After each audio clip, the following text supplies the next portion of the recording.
Capítulo 15. Recapitulación y conclusión. En este último capítulo los siguientes contenidos. 1. Recapitulación de objeciones a la teoría de la selección natural. 2. Recapitulación de los hechos generales y especiales a su favor. 3. Causas de la creencia general en la inmutabilidad de las especies. 4. ¿Hasta qué punto puede extenderse la teoría de la selección natural? 5. Efectos de su admisión en el estudio de la historia natural. 6. Observaciones finales. Como este libro entero es una larga argumentación, puede ser conveniente al lector tener brevemente compendiados los hechos y deducciones principales. No niego que pueden hacerse muchas y graves objeciones a la teoría de la descendencia con modificación, mediante variación y selección natural. Me he esforzado en dar a estas objeciones toda su fuerza. Nada puede parecer al pronto más difícil de creer que el que los órganos e instintos más complejos se han formado, no por medios superiores, aunque análogos, a la razón humana, sino por la acumulación de pequeñas variaciones innumerables, cada una de ellas buena para el individuo que la poseía. Sin embargo, esta dificultad, aunque aparezca a nuestra imaginación como insuperablemente grande, no puede ser considerada como real si admitirnos las proposiciones siguientes, que todas las partes del organismo y todos los instintos ofrecen diferencias, por lo menos, individuales, que hay una lucha por la existencia que lleva a la conservación de las modificaciones provechosas de estructura o instinto, y, finalmente, que pueden haber existido gradaciones en el estado de perfección de todo órgano, buena cada una dentro de su clase. La verdad de estas proposiciones no puede, creo yo, ser discutida. Indudablemente, es en extremo difícil aún el conjeturar por qué gradaciones se han formado muchas conformaciones, especialmente en los grupos fragmentarios y decadentes que han sufrido muchas extinciones, pero vemos tan extrañas gradaciones en la naturaleza, que hemos de ser extraordinariamente prudentes en decir que un órgano o instinto, o que una conformación entera, no pudieron haber llegado a su estado actual mediante muchos estados graduales. Hay que admitir que existen casos de especial dificultad opuestos a la teoría de la selección natural, y uno de los más curiosos es la existencia de 2 o 3 castas definidas de hormigas obreras, o hembras estériles, en la misma sociedad, pero he procurado demostrar cómo pueden ser vencidas estas dificultades. Por lo que se refiere a la esterilidad casi general de las especies cuando se cruzan por vez primera, y que forma tan notable contraste con la fecundidad casi general de las variedades cuando se cruzan, debo remitir al lector a la recapitulación de los hechos dada al final del capítulo 9, que me parece que demuestra concluyentemente que esta esterilidad no es un don más especial que la imposibilidad de ser injertadas una en otra 2 especies distintas de árboles, y que depende de diferencias limitadas a los sistemas reproductores de las especies cruzadas. Vemos la exactitud de esta conclusión en la gran diferencia que existe en los resultados de cruzar recíprocamente 2 especies, esto es, cuando una especie es primero utilizada como padre y luego como madre. El resultado análogo de la consideración de las plantas dimorfas y trimorfas nos lleva claramente a la misma conclusión, pues cuando las formas se unen ilegítimamente, producen pocas semillas o ninguna, y sus descendientes son más o menos estériles, y estas formas pertenecen indubitablemente a la misma especie y difieren entre sí nada más que en sus funciones y órganos reproductores. Aun cuando tantos autores hayan afirmado que es universal la fecundidad de las variedades cuando se cruzan y la de su descendencia mestiza, esto no se puede considerar como completamente exacto después de los hechos citados con la gran autoridad de Gärtner y Kölreuter. La mayor parte de las variedades que se han sometido a experimento no han sido producidas en estado doméstico, y como la domesticación, no me refiero al simple confinamiento, tiende casi con seguridad a eliminar aquella esterilidad que, juzgando por analogía, habría afectado a las especies progenitoras si se hubiesen cruzado. No debemos esperar que la domesticación tenga que producir la esterilidad en sus descendientes modificados cuando se cruzan. Esta eliminación de la esterilidad resulta, al parecer, de la misma causa que permite a los animales domésticos criar ilimitadamente en condiciones variadas, y resulta también, al parecer, de que se han acostumbrado gradualmente a cambios frecuentes en sus condiciones de existencia.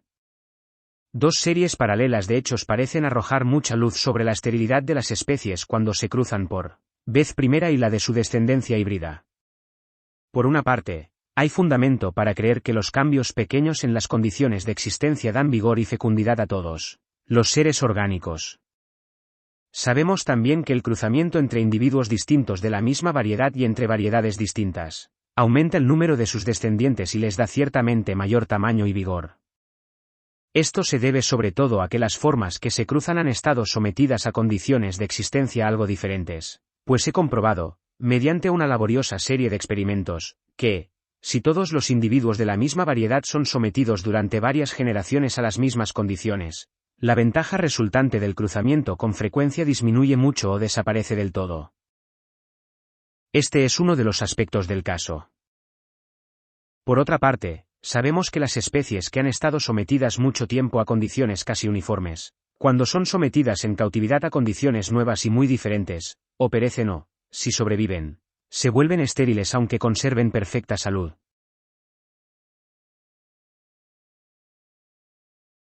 Esto no ocurre, u ocurre solo en grado pequeñísimo, con las producciones domésticas que han estado sometidas mucho tiempo a condiciones variables. Por consiguiente, cuando vemos que los híbridos producidos por un cruzamiento entre dos especies distintas son en corto número, debido a que perecen inmediatamente después de la concepción o a una edad muy temprana, o que, si sobreviven,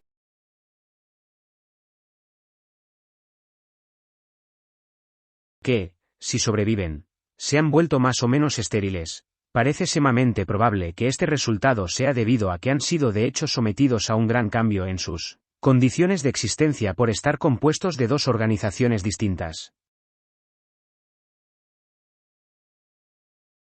Quien explique de un modo preciso por qué, por ejemplo, un elefante o un zorro no crían cautivos en su país natal, mientras que el perro o el cerdo doméstico crían sin limitación en condiciones las más diversas, podrá dar al mismo tiempo una respuesta precisa a la pregunta de por qué dos especies distintas, cuando se cruzan, lo mismo que su descendencia híbrida, resultan generalmente más o menos estériles, mientras que dos variedades domésticas, al cruzarse, y sus descendientes mestizos son perfectamente fecundos. Volviendo a la distribución geográfica, las dificultades con que tropieza la teoría de la descendencia con modificación son bastante graves. Todos los individuos de una misma especie y todas las especies del mismo género, y aun grupos superiores, han descendido de antepasados comunes, y por esto, por muy distantes y aisladas que estén las partes del mundo en que actualmente se las encuentra, estas especies, en el transcurso de las generaciones sucesivas, han tenido que trasladarse desde un punto a todos los otros.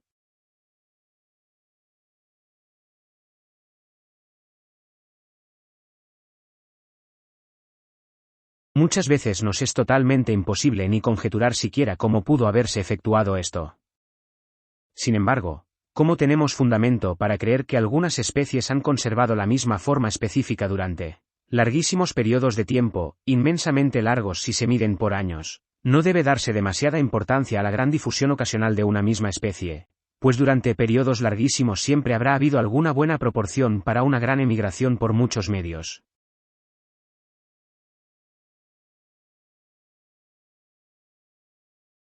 Una distribución geográfica fragmentaria o interrumpida puede explicarse muchas veces por la extinción de especies en las regiones intermedias. Es innegable que hasta el presente sabemos muy poco acerca de la extensión total de los diferentes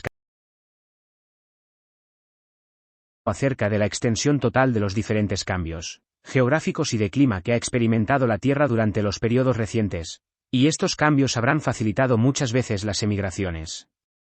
Como ejemplo he procurado demostrar lo poderosa que ha sido la influencia del período glaciar en la distribución de una misma especie o de especies afines por toda la Tierra. Hasta el presente es muy grande nuestra ignorancia sobre los muchos medios ocasionales de transporte. Por lo que se refiere a especies distintas del mismo género que viven en regiones distantes y aisladas, como el proceso de modificación necesariamente ha sido lento, habrán sido posibles todos los medios de migración durante un periodo larguísimo y, por consiguiente, la dificultad de la gran difusión de las especies del mismo género queda en cierto modo atenuada. Como, según la teoría de la selección natural, tiene que haber existido un sinfín de formas intermedias, que enlazan todas las formas de cada grupo mediante gradaciones tan delicadas como lo son las variedades vivientes. Puede preguntarse por qué no vemos a nuestro alrededor estas formas de enlace, por qué no están todos los seres vivientes confundidos entre sí en un caos inextricable. Por lo que se refiere a las formas vivientes, hemos de recordar que, salvo en raros casos, no tenemos derecho a esperar el descubrir lazos de unión directa entre ellas, sino solo entre cada una de ellas y alguna forma extinguida y suplantada. Incluso en una región muy extensa que haya permanecido continua durante un largo periodo, y en la cual el clima y otras condiciones de vida cambien insensiblemente, al pasar de un distrito ocupado por una especie a otro ocupado por otra muy afín, no tenemos justo derecho a esperar el encontrar con frecuencia variaciones intermedias en las zonas intermedias, pues tenemos motivos para creer que, en todo caso, solo un corto número de especies de un género experimentan modificaciones, extinguiéndose por completo las otras sin dejar descendencia modificada.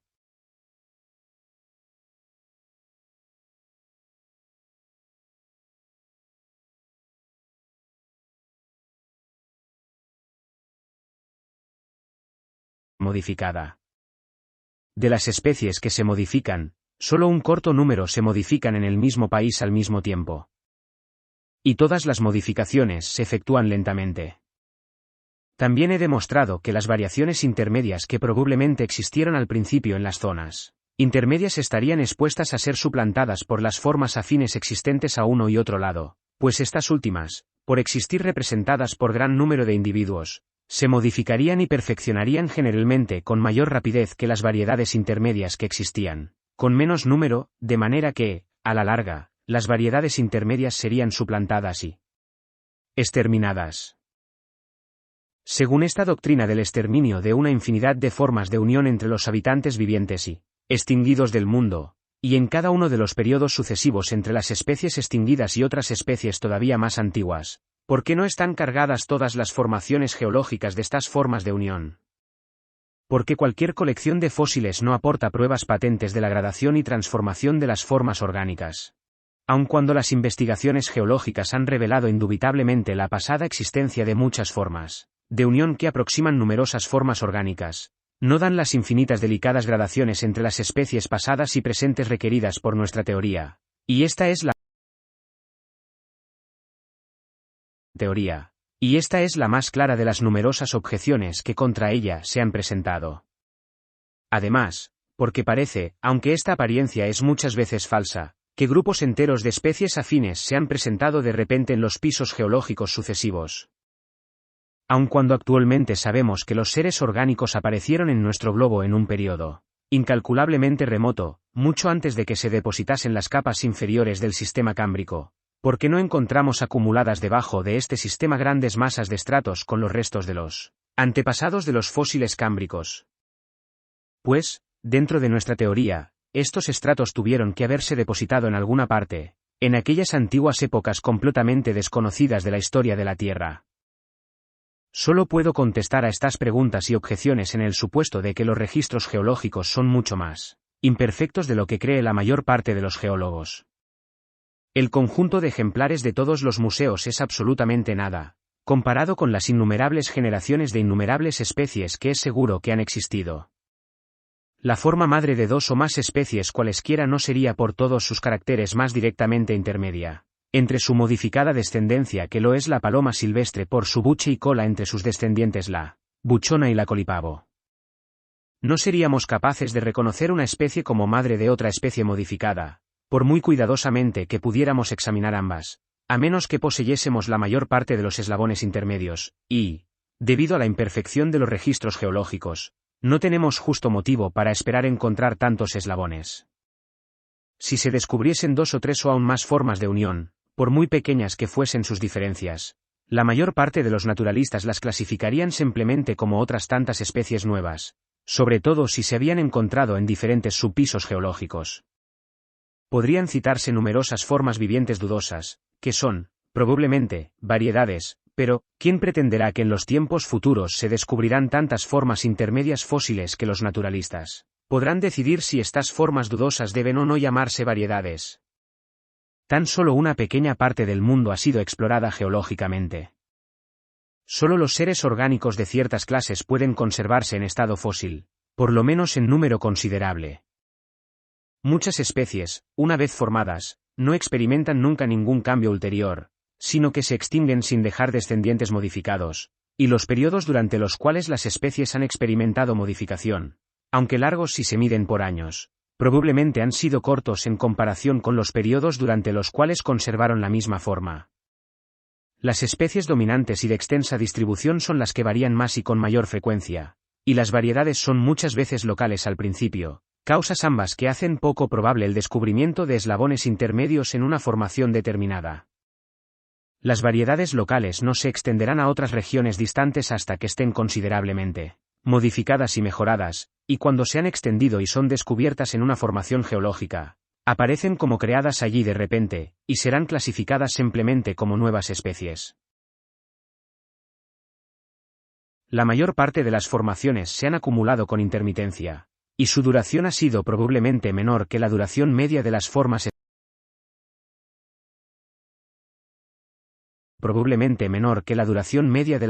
específicas.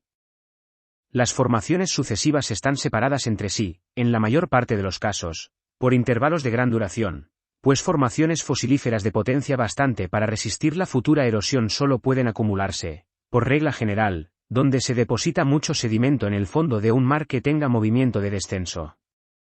Durante los periodos alternantes de elevación y de nivel estacionario, los registros geológicos estarán generalmente en blanco. Durante estos últimos periodos habrá probablemente más variabilidad en las formas orgánicas, durante los periodos de descenso, mayor extinción. Por lo que se refiere a la ausencia de estratos ricos en fósiles debajo de la formación cámbrica, puedo solo recurrir a la hipótesis dada en el capítulo 10, o sea que, aun cuando nuestros continentes y océanos han subsistido casi en las posiciones relativas actuales durante un periodo enorme, no tenemos motivo alguno para admitir que esto haya sido siempre así, y, por consiguiente, pueden permanecer sepultadas bajo los grandes océanos formaciones mucho más antiguas que todas las conocidas actualmente. Por lo que se refiere a que el tiempo transcurrido desde que nuestro planeta se consolidó no ha sido suficiente para la magnitud del cambio orgánico supuesto, y esta objeción, como propuesta por Sir William Thompson, es probablemente una de las más graves que nunca se hayan presentado. Solo puedo decir, en primer lugar, que no sabemos con qué velocidad, medida por años, cambian las especies, y, en segundo lugar, que muchos hombres de ciencia no están todavía dispuestos a admitir que conozcamos bastante la constitución del universo y del interior de nuestro globo para razonar con seguridad sobre su duración pasada. Todo el mundo admitirá que los registros geológicos son imperfectos, muy pocos se inclinarán a admitir que lo son en el grado requerido por nuestra teoría. Si consideramos espacios de tiempo lo bastante largos, la geología manifiesta claramente que todas las especies han cambiado y que han cambiado del modo exigido por la teoría, pues han cambiado lentamente y de un modo gradual. Vemos esto claramente en que los restos fósiles de formaciones consecutivas están invariablemente mucho más relacionadas entre sí que los de formaciones muy separadas. Tal es el resumen de las diferentes objeciones y dificultades principales que pueden con justicia ser presentadas contra nuestra teoría, y he recapitulado ahora brevemente las respuestas y explicaciones que, hasta donde a mí se me alcanza, pueden darse.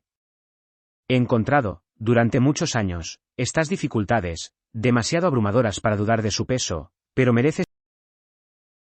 señalarse especialmente que las objeciones más importantes se refieren a cuestiones sobre las cuales reconocemos nuestra ignorancia, sin saber hasta dónde llega esta.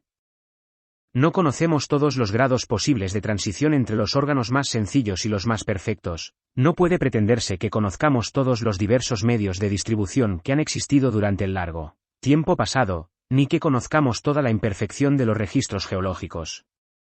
Con ser graves, como lo son, estas diferentes objeciones, no son, a mi juicio, en modo alguno, suficientes para echar abajo la teoría de la descendencia seguida de modificación. Volvamos al otro aspecto de la cuestión. En estado doméstico vemos mucha variabilidad producida, o por lo menos estimulada, por el cambio de condiciones de vida, pero con frecuencia de un modo tan obscuro, que nos vemos tentados a considerar estas variaciones corno-espontáneas. La variabilidad está regida por muchas leyes complejas, por correlación de crecimiento, compensación, aumento del uso y desuso de los órganos, y acción definida de las condiciones ambientes. Es muy difícil averiguar en qué medida se han modificado las producciones domésticas, pero podemos admitir con seguridad que las modificaciones han sido grandes y que pueden heredarse durante largos periodos mientras las condiciones de vida permanecen iguales. Tenemos fundamento para creer que una modificación que ha sido ya heredada por muchas generaciones puede continuar siéndolo por un número casi ilimitado de estas. Por el contrario, tenemos pruebas de que la variabilidad, una vez que ha entrado en juego, no cesa en estado doméstico durante un periodo larguísimo, y no sabemos si llega a cesar nunca, pues accidentalmente se producen todavía variedades nuevas en nuestras producciones domésticas más antiguas.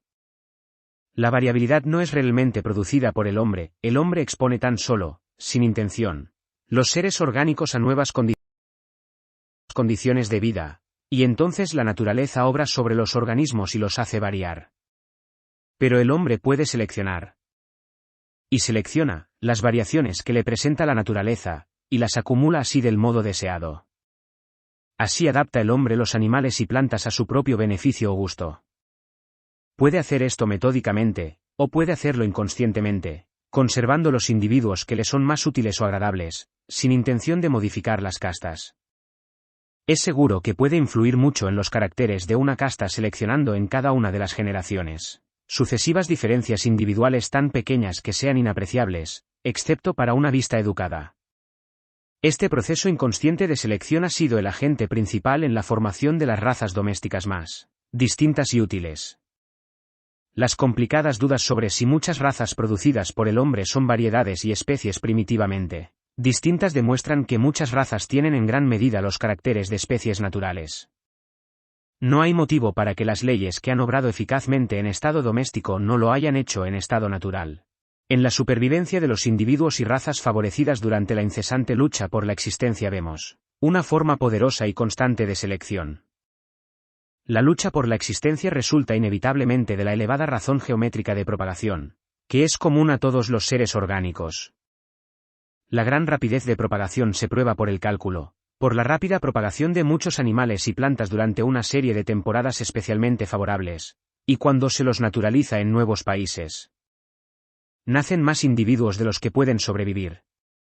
Un grano en la balanza puede determinar qué individuos hayan de vivir y cuáles hayan de morir, qué variedad o especie haya de aumentar en número de individuos y cuál haya de disminuir o acabar por extinguirse. Como los individuos de una misma especie entran por todos conceptos en competencia la más rigurosa, la lucha será generalmente más severa entre las variedades de una misma especie, y seguirá en severidad entre las especies de un mismo género. Por otra parte, muchas veces será severa la lucha entre seres alejados en la escala de la naturaleza. La más pequeña ventaja en ciertos individuos, en cualquier edad o estación, sobre aquellos con quienes entran en competencia, o la mejor adaptación, por pequeño que sea el grado, a las condiciones físicas ambientes, harán a la larga inclinar la balanza a su favor. En los animales que tienen los sexos separados habrá en la mayor parte de los casos lucha entre los machos por la posesión de las hembras.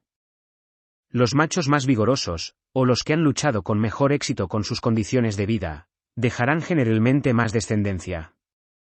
Pero el éxito dependerá muchas veces de que los machos tengan armas, medios de defensa o encantos especiales, y una pequeña ventaja llevará a la victoria. Como la geología claramente proclama que todos los países han sufrido grandes cambios físicos, podíamos haber esperado encontrar que los seres orgánicos han variado en estado natural del mismo modo que han variado en estado doméstico, y si ha habido alguna variabilidad en la naturaleza, sería un hecho inexplicable que la selección natural no hubiese entrado en juego. Con frecuencia se ha afirmado esto, pero la afirmación no es susceptible de demostración, pues la intensidad de la variación en estado natural es sumamente limitada. El hombre, aunque obrando solo sobre los caracteres externos y muchas veces caprichosamente, puede producir dentro de un corto periodo un gran resultado sumando en sus producciones domésticas simples diferencias individuales. Pero, aparte de estas diferencias, todos los naturalistas admiten la existencia de variedades naturales que se consideran lo suficientemente distintas para que merezcan ser registradas en las obras sistemáticas. Nadie ha trazado una distinción clara entre las diferencias individuales y las variedades pequeñas, ni entre las variedades claramente señaladas y las subespecies y especies. En continentes separados, o en partes diferentes del mismo continente cuando están separadas por obstáculos de cualquier clase, o en islas adyacentes, qué multitud de formas existe que los naturalistas experimentados clasifican, unos, como variedades, otros, como razas geográficas o subespecies, y otros, como especies distintas, aunque muy próximas. Pues si los animales y plantas varían, por poco y lentamente que sea, porque no tendrán que conservarse y acumularse por selección natural o supervivencia de los más adecuados las Variaciones o diferencias individuales que sean en algún modo provechosas. Si el hombre puede con paciencia seleccionar variaciones útiles para él, ¿por qué, en condiciones de vida variables y complicadas, no habrán de surgir con frecuencia y ser conservadas o seleccionadas variaciones útiles a las producciones vivientes de la naturaleza? ¿Qué límite puede fijarse a esta fuerza actuando durante tiempos larguísimos y escudriñando rigurosamente toda la constitución, conformación y costumbres de cada ser, favoreciendo lo bueno y rechazando lo malo? No se ver límite alguno para esta fuerza al adaptar lenta y admirablemente cada forma a las más complejas relaciones de vida. La teoría de la selección natural, aun sin ir más lejos, parece probable en sumo grado. He recapitulado ya, lo mejor que he podido, las dificultades y objeciones presentadas contra nuestra teoría. Pasemos ahora a los argumentos y hechos especiales en favor de ella. Dentro de la teoría de que las especies son solo variedades muy señaladas y permanentes, y de que cada especie existió primero como variedad, podemos comprender por qué no se puede trazar una línea de demarcación entre las especies, que se supone generalmente que han sido producidas por actos especiales de creación, y las variedades, que se sabe que lo han sido por leyes secundarias. Según esta misma teoría, podemos comprender cómo es que en una región en la que se han producido muchas especies de un género, y donde éstas florecen actualmente, estas mismas especies tienen que presentar muchas variedades, pues donde la fabricación de especies ha sido activa hemos de esperar, por regla general, encontrarla todavía en actividad, y así ocurre si las variedades son especies incipientes. Además, las especies de los géneros mayores, que proporcionan el mayor número de variedades o especies incipientes, conservan hasta cierto punto el carácter de variedades, pues difieren entre sí en menor grado que las especies de los géneros más pequeños. Las especies más próximas de los géneros mayores parecen tener también distribución geográfica restringida, y están reunidas, por sus afinidades, en pequeños grupos, alrededor de otras, pareciéndose por ambos conceptos a las variedades. Estas relaciones son extrañas dentro de la teoría de que cada especie fue creada independientemente, pero son inteligibles si cada especie existió primero como una variedad. Como todas las especies, por la razón geométrica de su reproducción, tienden a aumentar extraordinariamente en número de individuos, y como los descendientes modificados de cada especie estarán capacitados para aumentar tanto más cuanto más se diversifiquen en costumbres y conformación, de manera que puedan ocupar muchos y muy diferentes puestos en la economía de la naturaleza, habrá una tendencia constante en la selección natural a conservar la descendencia más divergente de cualquiera especie. Por consiguiente, durante un largo proceso de modificación, las pequeñas diferencias características de las variedades de una misma especie tienden a aumentar hasta convertirse en las diferencias mayores características de las especies de un mismo género. Las variedades nuevas o perfeccionadas, inevitablemente suplantarán y exterminarán a las variedades más viejas, menos perfeccionadas e intermedias, y así las especies se convertirán, en gran parte, en cosas definidas y precisas. Las especies dominantes, que pertenecen a los grupos mayores dentro de cada clase, tienden a dar origen a formas nuevas y dominantes, de manera que cada grupo grande tiende a hacerse todavía mayor y al mismo tiempo más divergente en caracteres. Pero como todos los grupos no pueden continuar de este modo aumentando de extensión, pues la Tierra no tendría capacidad para ellos, los grupos predominantes derrotan a los que no lo son. Esta tendencia de los grupos grandes a continuar aumentando de extensión y divergiendo en caracteres, junto con una gran extinción, su consecuencia inevitable, explican la disposición de todas las formas orgánicas en grupos subordinados a otros grupos, todos ellos comprendidos en un corto número de grandes clases, que han prevalecido a través del tiempo. Este hecho capital de la agrupación de todos los seres orgánicos en lo que se llama sistema natural es completamente inexplicable dentro de la teoría de la creación. Como la selección natural obra solamente por acumulación de variaciones favorables, pequeñas y sucesivas, no puede producir modificaciones grandes o súbitas, puede obrar solamente a pasos cortos y lentos. De aquí que la ley de natura non facit soltem, que cada nuevo aumento de nuestros conocimientos tiende a confirmar, sea comprensible dentro de esta teoría. Podemos comprender por qué, en toda la naturaleza, el mismo fin general se consigue por una variedad casi infinita de medios, pues toda particularidad, una vez adquirida, se hereda durante mucho tiempo, y con formaciones modificadas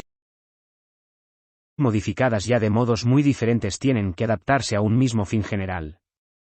Podemos, en una palabra, comprender por qué la naturaleza es pródiga en variedad y avarienta en innovación. Pero nadie puede explicar por qué tiene que ser esto una ley de la naturaleza si cada especie ha sido creada independientemente. Existen, a mi parecer, muchos otros hechos explicables dentro de nuestra teoría. Qué extraño es que un ave, con forma de pájaro carpintero, se alimente de insectos en el suelo, que los gansos de tierra, que rara vez o nunca nadan, tengan los pies palmeados, que un ave parecida al tordo se zambulla y alimente de insectos que viven debajo del agua, que el petrel tenga costumbres y conformación que lo hacen adecuado para el género de vida de un pingüino, y así en un sinfín de casos. Pero estos hechos cesan de ser extraños, y hasta pudieran haber sido previstos dentro de la teoría de que cada especie se esfuerza constantemente por aumentar en número, y que la selección natural está siempre pronta a adaptar los descendientes de cada especie que varíen un poco a algún puesto desocupado o mal ocupado en la naturaleza. Podemos comprender, hasta cierto punto, por qué hay tanta belleza por toda la naturaleza, pues esto puede atribuirse, en gran parte, a la acción de la selección. Que la belleza, según nuestro sentido de ella, no es universal, tiene que ser admitido por todo el que fije su atención en algunas serpientes venenosas, en algunos peces y en ciertos asquerosos murciélagos que tienen una monstruosa semejanza con la cara humana. La selección sexual ha dado brillantísimos colores, elegantes dibujos y otros adornos a los machos, y a veces a los dos sexos, de muchas aves, mariposas y otros animales. Por lo que se refiere a las aves, muchas veces ha hecho musical para la hembra, lo mismo que para nuestros oídos, la voz del macho. Las flores y los frutos han sido hechos aparentes, mediante brillantes colores en contraste con el follaje verde, a fin de que las flores puedan ser fácilmente vistas, visitadas y fecundadas por los insectos, y las semillas diseminadas por los pájaros. Porque ocurre que ciertos colores, sonidos y formas dan gusto al hombre y a los animales inferiores, esto es, cómo fue adquirido por vez primera el sentido de la belleza en su forma más sencilla, no lo sabemos. Como tampoco sabemos por qué ciertos olores y sabores se hicieron por vez primera agradables.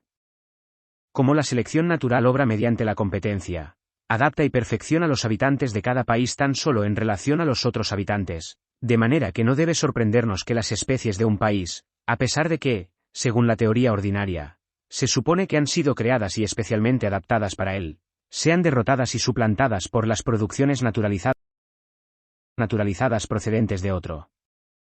Tampoco debemos maravillarnos de que todas las disposiciones en la naturaleza no sean, hasta donde podemos juzgar, absolutamente perfectas, como en el caso del mismo ojo humano, ni de que algunas de ellas sean ajenas a nuestras ideas acerca de lo adecuado. No debemos maravillarnos de que el aguijón de la abeja, al ser utilizado contra un enemigo, ocasione la muerte de la propia abeja, de que se produzca tan gran número de zánganos para un solo acto, y de que sean luego matados por sus hermanas estériles, ni del asombroso derroche del polen en nuestros abetos, ni del odio instintivo de la reina de las abejas hacia sus propias hijas fecundas, ni de que los icneumónidos se alimenten en el interior del cuerpo de las orugas vivas, ni de otros casos semejantes.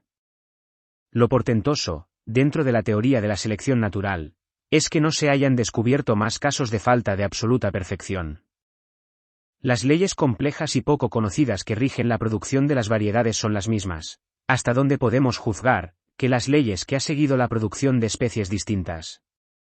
En ambos casos las condiciones físicas parecen haber producido algún efecto directo y definido, pero no podemos decir con qué intensidad. Así, cuando las variedades se introducen en una estación nueva, a las veces toman algunos de los caracteres propios de las especies de aquella estación.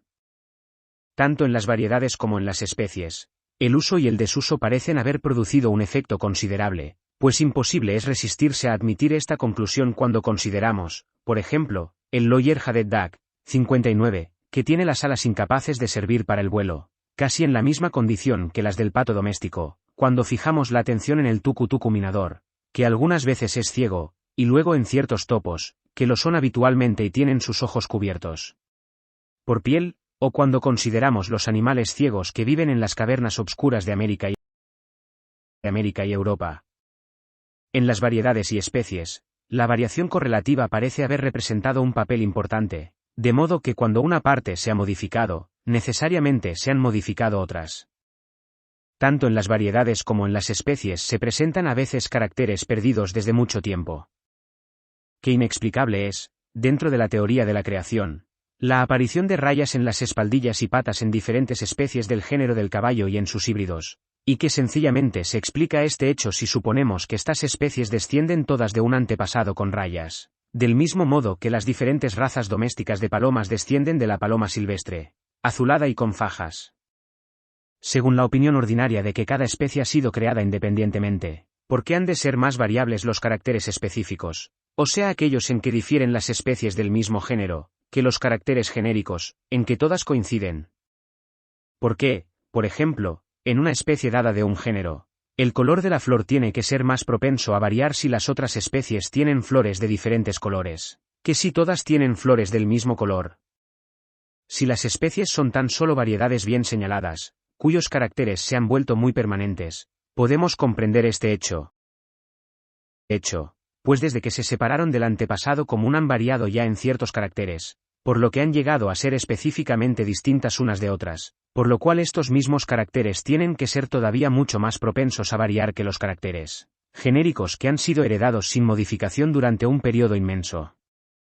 Es inexplicable, dentro de la teoría de una creación, por qué un órgano desarrollado de un modo extraordinario en una sola especie de un género, y por ello, según naturalmente podemos suponer, de gran importancia para esta especie, haya de estar sumamente sujeto a variación, pero, según nuestra teoría, este órgano ha experimentado, desde que las diferentes especies se separaron del antepasado común, una extraordinaria variabilidad y modificación, y por ello podíamos esperar que generalmente sea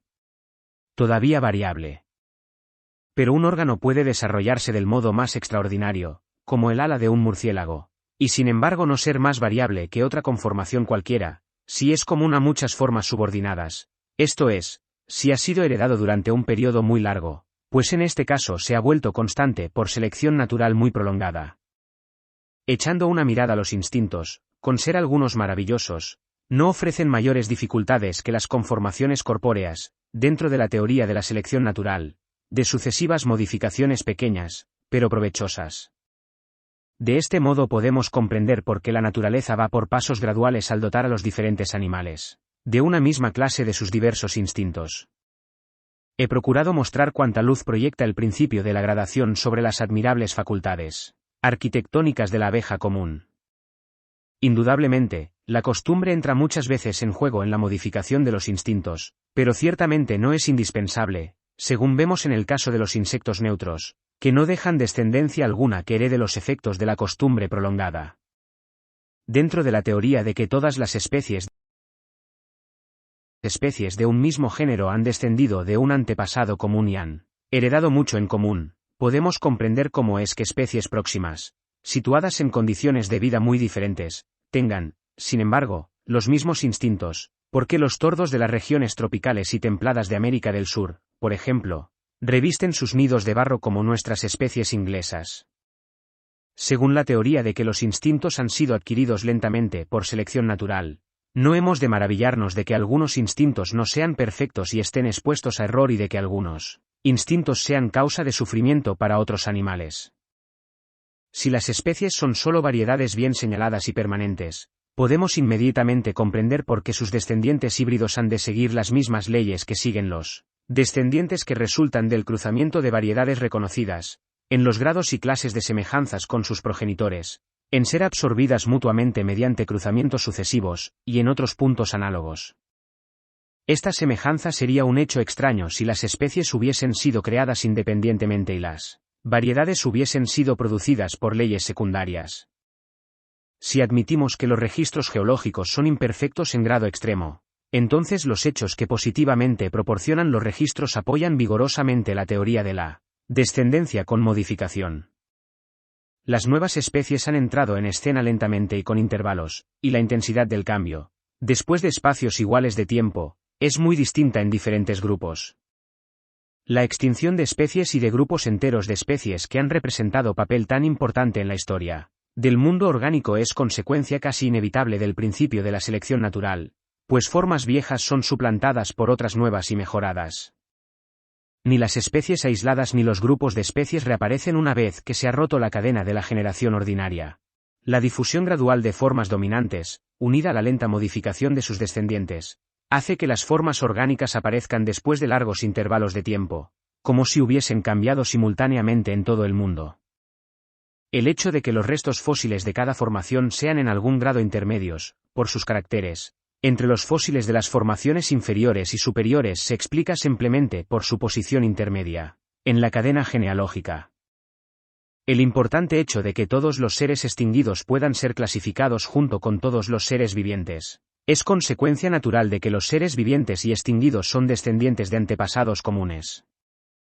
Como las especies generalmente han divergido en caracteres durante su largo curso de descendencia y modificación, podemos comprender cómo es que las formas más antiguas, o primeros progenitores de cada grupo, ocupen con tanta frecuencia una posición en algún modo intermedia entre grupos vivientes. Las formas modernas son consideradas, generalmente, como más elevadas en la escala de la organización que las antiguas, y tienen que serlo por cuanto las formas más modernas y perfeccionadas han vencido en la lucha por la vida a las más antiguas y menos perfeccionadas. Además, por lo general, sus órganos se especializaron más para diferentes funciones. Este hecho es perfectamente compatible con el que numerosos seres conserven todavía conformaciones sencillas y muy poco perfeccionadas, adaptadas a condiciones sencillas de vida. Es igualmente compatible con el que algunas formas hayan retrogradado en organización por haberse adaptado mejor en cada fase de su descendencia a condiciones de vida nuevas e inferiores. Finalmente, la asombrosa ley de la larga persistencia de formas afines en el mismo continente, de marsupiales en Australia, de desdentados en América y otros casos análogos, es comprensible, pues, dentro del mismo país, los seres vivientes y los extinguidos han de estar muy unidos genealógicamente. Considerando la distribución geográfica, si admitimos que durante el largo transcurso de los tiempos ha habido mucha migración de una parte a otra del mundo, debido a antiguos cambios geográficos y de clima y a los muchos medios ocasionales y desconocidos de dispersión, podemos comprender, según la teoría de la descendencia con modificación, la mayor parte de los grandes hechos capitales de la distribución geográfica. Podemos comprender por qué ha de haber un paralelismo tan notable en la distribución de los seres orgánicos en el espacio y en su sucesión geológica en el tiempo, pues en ambos casos los seres han estado unidos por el lazo de la generación ordinaria y los medios de modificación han sido los mismos. Comprendemos toda la significación del hecho portentoso, que ha impresionado a todo viajero, o sea que en un mismo continente, en condiciones las más diversas, con calor y con frío, en las montañas y las tierras bajas, en los desiertos y en los pantanos, la mayor parte de los habitantes, dentro de cada una de las grandes clases, tienen evidente parentesco, pues son los descendientes de los mismos antepasados, los primeros colonos.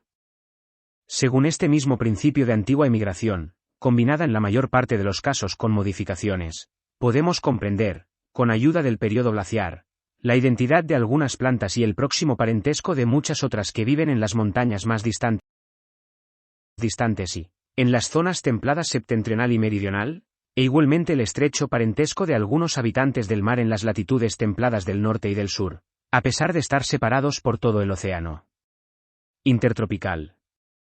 Aunque dos regiones presenten condiciones físicas tan sumamente semejantes que hasta exijan las mismas especies, no hemos de sentirnos sorprendidos de que sus habitantes sean muy diferentes, si estas regiones han estado separadas por completo durante un largo periodo, pues como la relación de unos organismos con otros es la más importante de todas, y como cada una de las dos regiones habrá recibido en diversos periodos y en diferentes proporciones colonos, procedentes de la otra o de otros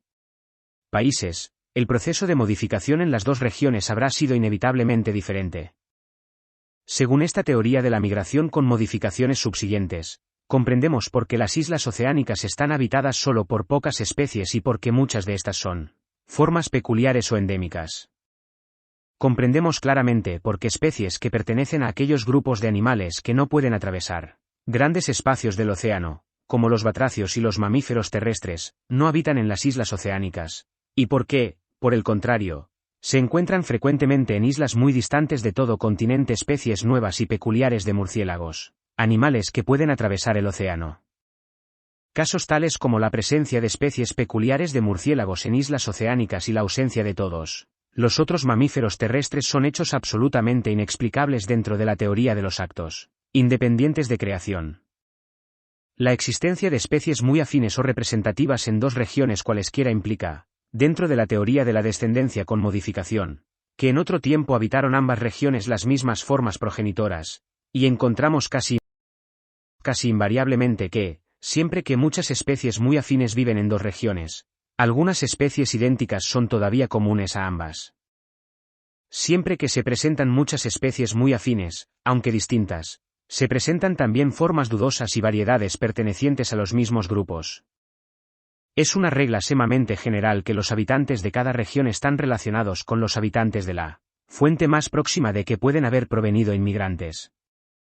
Vemos esto en la notable relación de casi todas las plantas y animales del archipiélago de los Galápagos, de la isla de Juan Fernández y de otras islas americanas con las plantas y animales del vecino continente americano, y de los del archipiélago de Cabo Verde y de otras islas africanas con los del continente africano. Hay que admitir que estos hechos no reciben explicación alguna dentro de la teoría de la creación.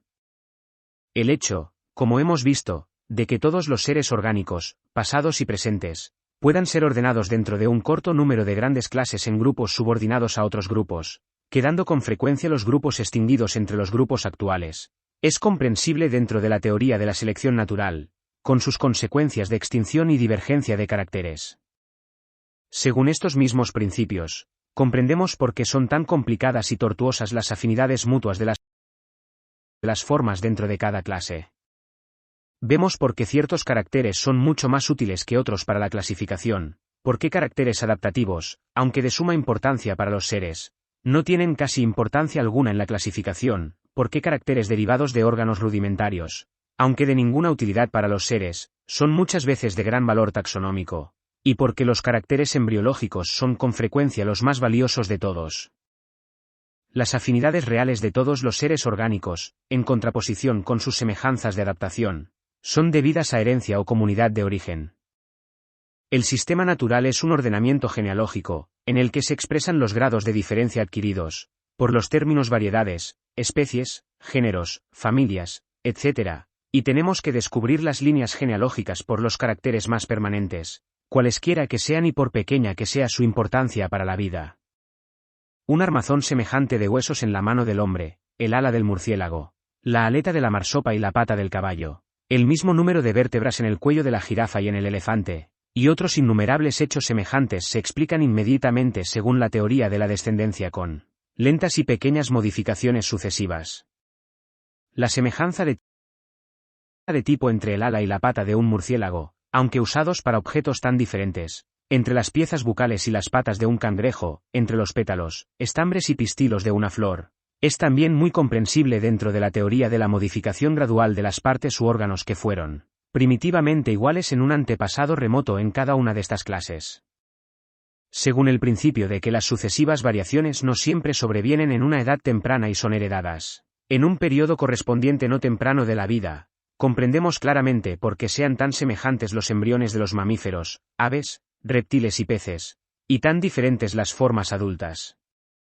Podemos no asombrarnos ya más de que el embrión de un mamífero o ave que respiran en el aire tengan hendeduras, branquiales y arterias formando asas, como las de un pez que tiene que respirar el aire disuelto en el agua con el auxilio de branquias bien desarrolladas. El desuso, ayudado a veces por la selección natural, habrá con frecuencia reducido órganos que se han vuelto inútiles con el cambio de costumbres o condiciones de vida, y, según esta teoría, podemos comprender la significación de los órganos rudimentarios. Pero el desuso y la selección generalmente obrarán sobre cada ser cuando éste haya llegado a la edad adulta y tenga que representar todo su papel en la lucha por la existencia, y así tendrán poca fuerza sobre los órganos durante la primera edad, por lo cual los órganos no estarán reducidos o rudimentarios en esta primera edad. El ternero, por ejemplo, ha heredado de un remoto antepasado, que tenía dientes bien desarrollados, dientes que nunca rompen la encía de la mandíbula superior, y podemos creer que los dientes se redujeron en otro tiempo por desuso en el animal adulto, debido a que la lengua y el paladar o los labios se adaptaron admirablemente a rozar sin el auxilio de aquellos, mientras que, en el ternero, los dientes quedaron sin variación y, según el principio de la herencia a las edades correspondientes, han sido heredados desde un tiempo remoto hasta la actualidad. Dentro de la teoría de que cada organismo, con todas sus diversas partes, ha sido creado especialmente, cuán completamente inexplicable es que se presenten con tanta frecuencia órganos que llevan el evidente sello de la inutilidad, como los dientes del feto de la vaca, o las alas plegadas bajo los élitros soldados de muchos coleópteros. Puede decirse que la naturaleza se ha tomado el trabajo de revelar su sistema de modificación por medio de los órganos rudimentarios y de las conformaciones homólogas y embrionarias, pero nosotros somos demasiado ciegos para comprender su intención. He recapitulado ahora los hechos y consideraciones que me han convencido por completo de que las especies se han modificado durante una larga serie de generaciones. Esto se ha efectuado principalmente por la selección natural de numerosas variaciones sucesivas, pequeñas y favorables, auxiliada de modo importante por los efectos hereditarios del uso y desuso de las partes, y de un modo accesorio, esto es, en relación a las conformaciones de adaptación, pasadas o presentes, por la acción directa de las condiciones externas y por variaciones que, dentro de nuestra ignorancia, nos parece que surgen espontáneamente. Parece que anteriormente rebajé el valor y la frecuencia de estas últimas formas de variación, en cuanto que llevan a modificaciones permanentes de conformación, con independencia de la selección natural. Y como mis conclusiones han sido recientemente muy tergiversadas y se ha afirmado que atribuyo la modificación de las especies exclusivamente a la selección natural, se me permitirá hacer observar que en la primera edición de esta obra y en las siguientes he puesto en lugar bien visible, o sea al final de la introducción, las siguientes palabras: estoy convencido de que la selección natural ha sido el modo principal, pero no el único, de modificación. Esto no ha sido de utilidad ninguna. Grande es la fuerza de la tergiversación continua, pero la historia de la ciencia muestra que, afortunadamente, esta fuerza no perdura mucho. Difícilmente puede admitirse que una teoría falsa explique de un modo tan satisfactorio, como lo hace la teoría de la selección natural, las diferentes y extensas clases de hechos antes indicadas. Recientemente se ha hecho la objeción de que este es un método de razonar peligroso, pero es un método utilizado al juzgar los hechos comunes de la vida y ha sido utilizado muchas veces por los más grandes filósofos naturalistas. De este modo se ha llegado a la teoría ondulatoria de la luz, y la creencia en la rotación de la Tierra sobre su eje hasta hace poco tiempo no se apoyaba casi en ninguna prueba directa. No es una objeción válida el que la ciencia hasta el presente no dé luz alguna sobre el problema, muy superior, de la esencia u origen de la vida. ¿Quién puede explicar qué es la esencia de la atracción de la gravedad? Nadie rechaza actualmente el seguir las consecuencias que resultan de este elemento desconocido de atracción, a pesar de que Leibniz acusó ya a Newton de introducir propiedades ocultas y milagros en la filosofía. No veo ninguna razón válida para que las opiniones expuestas en este libro ofendan los sentimientos religiosos de nadie. Es suficiente, como demostración de lo pasajeras que son estas impresiones, recordar que el mayor descubrimiento que jamás ha hecho el hombre, o sea la ley de la atracción de la gravedad, fue también atacado por Leibniz, como subversiva de la religión natural y, por consiguiente, de la revelada. Un famoso autor y teólogo me ha escrito que, gradualmente ha ido viendo que es una concepción igualmente noble de la divinidad creer que ella ha creado un corto número de formas primitivas capaces de transformarse por sí mismas en otras formas necesarias. ¿Cómo creer que ha necesitado un acto nuevo de creación para llenar los huecos producidos por la acción de sus leyes? Puede preguntarse por qué, hasta hace poco tiempo, los naturalistas y geólogos contemporáneos más eminentes no creyeron en la mutabilidad de las especies. No puede afirmarse que los seres orgánicos en estado natural no estén sometidos a alguna variación. No puede probarse que la intensidad de la variación en el transcurso de largos periodos sea una cantidad limitada. Ninguna distinción clara se ha señalado. Si puede señalarse, entre las especies y las variedades bien marcadas, no puede sostenerse que las especies, cuando se cruzan, sean siempre estériles y las variedades siempre fecundas, o que la esterilidad es un don y señal especial de creación. La creencia de que las especies eran producciones inmutables fue casi inevitable mientras se creyó que la historia de la Tierra fue de corta duración, y ahora que hemos adquirido alguna idea del tiempo transcurrido propendemos demasiado a admitir sin pruebas que los registros geológicos son tan perfectos que nos tendrían que haber proporcionado pruebas evidentes de la transformación de las especies, si éstas hubiesen experimentado transformación.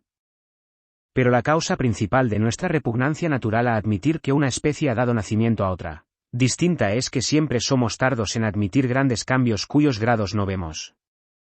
La dificultad es la misma que la que experimentaron tantos geólogos cuando Lyell sostuvo por vez primera que los agentes que vemos todavía en actividad han formado las largas líneas de acantilados del interior y han excavado los grandes valles.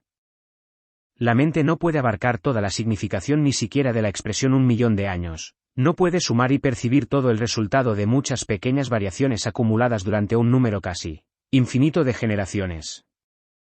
Aun cuando estoy por completo convencido de la verdad de las opiniones dadas en este libro bajo la forma de un extracto, no espero en modo alguno convencer a experimentados naturalistas cuya mente está llena de una multitud de hechos vistos todos, durante un largo transcurso de años, desde un punto de vista diametralmente opuesto al mío.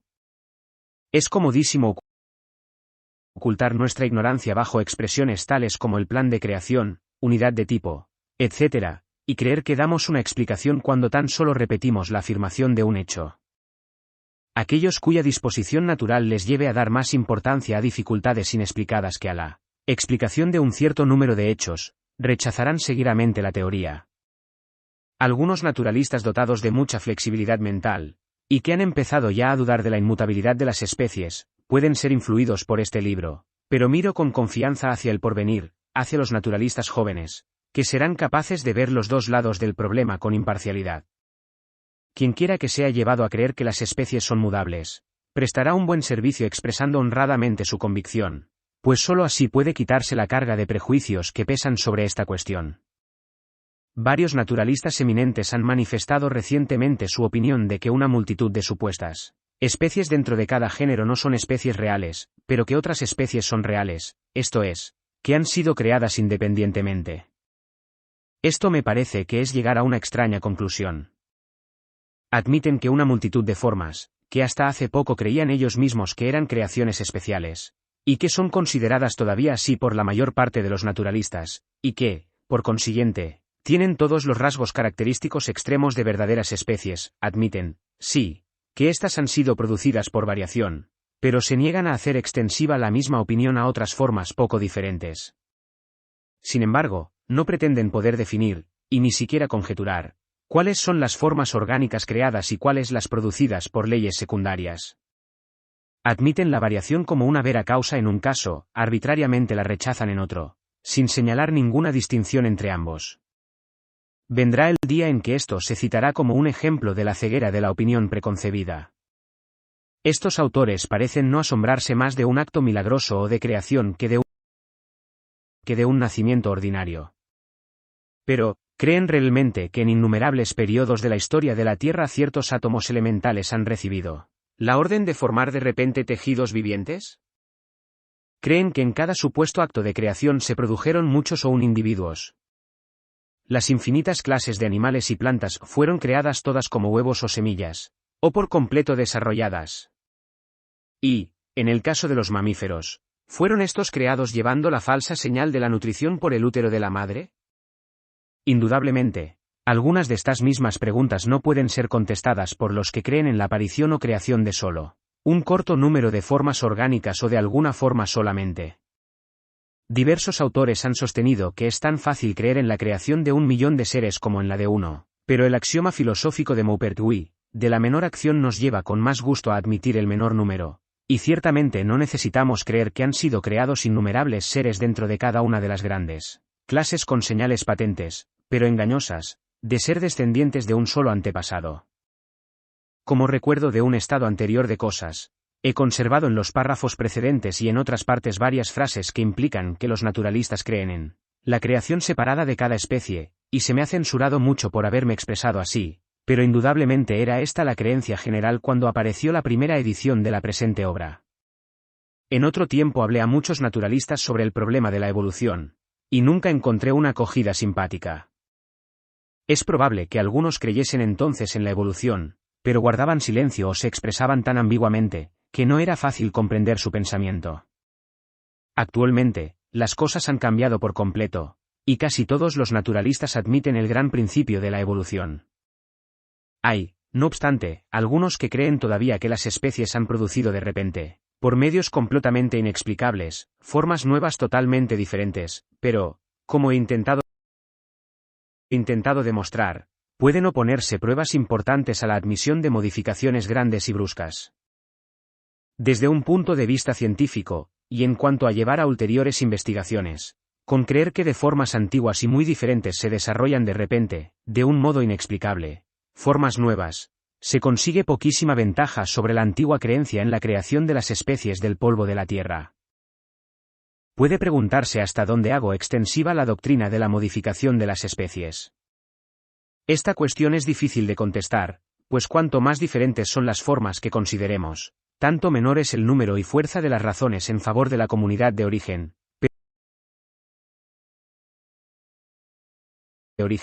Pero algunas razones del mayor peso llegan hasta muy lejos. Todos los miembros de clases enteras están reunidos por una cadena de afinidades, y pueden todos clasificarse, según el mismo principio, en grupos subordinados. Los fósiles tienden a veces a llenar intervalos grandísimos entre órdenes vivientes. Los órganos en estado rudimentario muestran claramente que un remoto antepasado tuvo el órgano en estado de completo desarrollo, y esto, en algunos casos, supone una modificación enorme en los descendientes. En clases enteras, diversas estructuras están conformadas según los mismos tipos, y en una edad muy temprana los embriones se parecen mucho. Por esto no puedo dudar de que la teoría de la descendencia con modificación comprende todos los miembros de una misma clase o de un mismo reino. Creo yo que los animales descienden, a lo sumo, de solo 4 o 5 progenitores, y las plantas, de un número igual o menor. La analogía me llevaría a dar un paso más, o sea a creer que todos los animales y plantas descienden de un solo prototipo, pero la analogía puede ser un guía engañoso. Sin embargo, todos los seres vivientes tienen mucho de común en su composición química, su estructura celular, sus leyes de crecimiento y en ser susceptibles a las influencias nocivas. Vemos esto en un hecho tan insignificante como el de que el mismo veneno muchas veces obra de un modo semejante en animales y plantas, o que el veneno segregado por cinípidos produce crecimiento monstruoso en el rosal silvestre y en el roble. En todos los seres orgánicos, excepto, quizá, algunos de los muy inferiores, la reproducción sexual parece ser esencialmente semejante. En todos, hasta donde actualmente se sabe, la vesícula germinal es igual, de manera que todos los organismos parten de un origen común. Si consideramos incluso las dos divisiones principales, o sea los reinos animal y vegetal, ciertas formas inferiores son de carácter tan intermedio, que los naturalistas han discutido en qué reinos se deben incluir. Como el profesor Asagray ha hecho observar, las esporas y otros cuerpos reproductores de muchas de las algas inferiores pueden alegar que tienen primero una existencia animal característica y después una existencia vegetal inequívoca. Por esto, según el principio de la selección natural con divergencia de caracteres, no parece increíble que, tanto los animales como las plantas, se puedan haber desarrollado a partir de alguna de tales formas interiores e intermedias, y si admitimos esto, tenemos también que admitir que todos los seres orgánicos que en todo tiempo han vivido sobre la Tierra pueden haber descendido de alguna forma primordial. Pero esta deducción está basada principalmente en la analogía, y es indiferente que sea admitida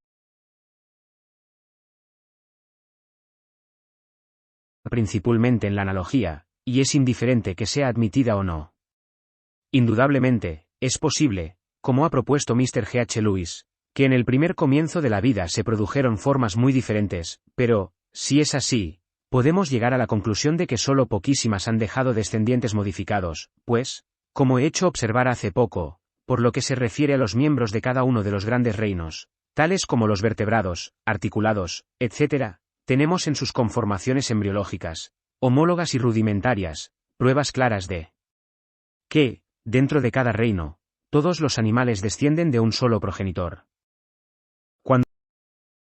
Cuando las opiniones propuestas por mí en este libro y por Mr. Wallace, o cuando opiniones análogas sobre el origen de las especies estén generalmente admitidas, podremos prever vagamente que habrá una considerable revolución en la historia natural. Los sistemáticos podrán proseguir sus trabajos como hasta el presente, pero no estarán obsesionados incesantemente por la obscura duda de si esta o aquella forma son verdaderas especies, lo cual, estoy seguro, y hablo por experiencia, será no pequeño alivio. Cesarán las interminables discusiones de si unas 50 especies de zarzas británicas son o no buenas especies. Los sistemáticos tendrán solo que decidir, lo que no será fácil, si una forma es suficientemente constante y diferente de las otras para ser susceptible de definición, y, caso de serlo, si las diferencias son lo bastante importantes para que merezca un nombre específico. Este último punto pasará a ser una consideración mucho más esencial de lo que es actualmente, pues las diferencias, por pequeñas que sean, entre dos formas cualesquiera, si no están unidas por gradaciones intermedias, son consideradas por la mayor parte de los naturalistas como suficientes para elevar ambas formas a la categoría de especies. En lo futuro nos veremos obligados a reconocer que la sola distinción entre especies y variedades bien marcadas es que de estas últimas se sabe, o se cree, que están unidas actualmente por gradaciones intermedias, mientras que las especies lo estuvieron en otro tiempo. Por consiguiente, sin excluir la consideración de la existencia actual de gradaciones intermedias entre dos formas, nos veremos llevados a medir más cuidadosamente la intensidad real de la diferencia entre ellas y a concederle mayor valor. Es perfectamente posible que formas reconocidas hoy generalmente como simples variedades se las pueda, en lo futuro, juzgar dignas de nombres específicos, y en este caso el lenguaje científico y el corriente se pondrán de acuerdo. En una palabra, tendremos que tratar las especies del mismo modo que tratan los géneros los naturalistas que admiten los géneros, como simples combinaciones artificiales hechas por conveniencia. Esta puede no ser una perspectiva tentadora, pero, por lo menos, nos veremos libres de las infructuosas indagaciones tras la esencia indescubierta e indescubrible del término especie. Las otras ramas más generales de la historia natural aumentarán mucho en interés. Los términos afinidad, parentesco, comunidad de tipo, paternidad, morfología, caracteres de adaptación, órganos rudimentarios y atrofiados, etc., empleados por los naturalistas, cesarán de ser metafóricos y tendrán el sentido directo. Cuando no contemplemos ya un ser orgánico como un salvaje contempla a un barco, como algo completamente fuera de su comprensión, cuando miremos todas las producciones de la naturaleza como seres que han tenido una larga historia, cuando contemplemos todas las complicadas conformaciones e instintos como el resumen de muchas disposiciones, útiles todas a su posesor, del mismo modo que una gran invención mecánica es el resumen del trabajo, la experiencia, la razón y hasta de los errores de numerosos obreros, cuando contemplemos así cada ser orgánico, cuanto más interesante, hablo por experiencia, se hará el estudio de la historia natural. Se abrirá un campo de investigación, grande y casi no pisado, sobre las causas y leyes de la variación, la correlación, los efectos del uso y del desuso, la acción directa de las condiciones externas, y así sucesivamente. El estudio de las producciones domésticas aumentará inmensamente de valor. Una nueva variedad formada por el hombre será un objeto de estudio más importante e interesante que una especie, más añadida a la infinidad de especies ya registradas. Nuestras clasificaciones llegarán a ser genealógicas hasta donde puedan hacerse de este modo, y entonces expresarán verdaderamente lo que puede llamarse el plan de creación. Las reglas de la clasificación, indudablemente, se simplificarán cuando tengamos a la vista un fin definido. No poseemos ni genealogías ni escudos de armas, y hemos de descubrir y seguir las numerosas líneas genealógicas divergentes en nuestras genealogías naturales, mediante los caracteres de todas clases que han sido heredados durante mucho tiempo. Los órganos rudimentarios hablarán infaliblemente sobre la naturaleza de conformaciones perdidas desde hace mucho tiempo, especies y grupos de especies llamadas aberrantes, y que pueden elegantemente llamarse fósiles vivientes, nos ayudarán a formar una representación de las antiguas formas orgánicas. La embriología nos revelará muchas veces la conformación, en algún grado obscurecida, de los prototipos de cada una de las grandes clases. Cuando podamos estar seguro de que todos los individuos de una misma especie y todas las especies muy afines de la mayor parte de los géneros han descendido, en un periodo no muy remoto, de un antepasado, y han emigrado desde un solo lugar de origen, y cuando conozcamos mejor los muchos medios de migración, entonces, mediante la luz que actualmente proyecta y que continuará proyectando la geología sobre cambios anteriores de climas y de nivel de la Tierra, podremos seguir de un modo admirable las antiguas emigraciones de los habitantes de todo el mundo. Aún actualmente, la comparación de las diferencias entre los habitantes del mar en los lados opuestos de un continente, y la naturaleza de los diferentes habitantes de este continente, en relación con sus medios aparentes de inmigración, pueden dar alguna luz sobre la geografía antigua. La noble ciencia de la geología pierde esplendor por la extrema imperfección de sus registros. La corteza terrestre, con sus restos enterrados, no puede ser considerada como un rico museo, sino como una pobre colección hecha al azar y en pocas ocasiones. Se reconocerá que la acumulación de cada formación fosilífera importante ha dependido de la coincidencia excepcional de circunstancias favorables, y que los intervalos en blanco entre los pisos sucesivos han sido de gran duración, y podemos estimar con alguna seguridad la duración de estos intervalos por la comparación de formas orgánicas precedentes y siguientes. Hemos de ser prudentes al intentar establecer, por la sucesión general de las formas orgánicas, correlación de rigurosa contemporaneidad entre dos formaciones que no comprenden muchas especies distintas. Como las especies se producen y extinguen por causas que obran lentamente y que existen todavía, y no por actos milagrosos de creación, y como la más importante de todas las causas de modificación orgánica es una que es casi independiente del cambio. Y aun a veces del cambio brusco, de las condiciones físicas, o sea la relación mutua de organismo a organismo, pues el perfeccionamiento de un organismo ocasiona el perfeccionamiento o la destrucción de otro, resulta que la magnitud de las modificaciones orgánicas en los fósiles de formaciones consecutivas sirve probablemente como una buena medida del lapso de tiempo relativo, pero no del absoluto. Un cierto número de especies, sin embargo, reunidas formando un conjunto, pudieron permanecer sin variación durante un largo periodo, mientras que dentro del mismo periodo alguna de estas especies, emigrando a nuevos países y entrando en competencia con formas extranjeras, pudo modificarse, de modo que no podemos exagerar la exactitud de la variación orgánica como medida del tiempo. En el porvenir veo ancho campo para investigaciones mucho más interesantes. La psicología se basará seguidamente sobre los cimientos, bien echados ya por Mr. Herbert Spencer, de la necesaria adquisición gradual de cada una de las facultades y aptitudes mentales. Se proyectará mucha luz sobre el origen del hombre y sobre su historia. Autores eminentísimos parecen estar completamente satisfechos de la hipótesis de que cada especie ha sido creada independientemente. A mi juicio, se aviene mejor con lo que conocemos de las leyes fijadas por el Creador a la materia el que la producción y extinción de los habitantes pasados y presentes de la Tierra hayan sido debidas a causas secundarias, como las que determinan el nacimiento y muerte del individuo.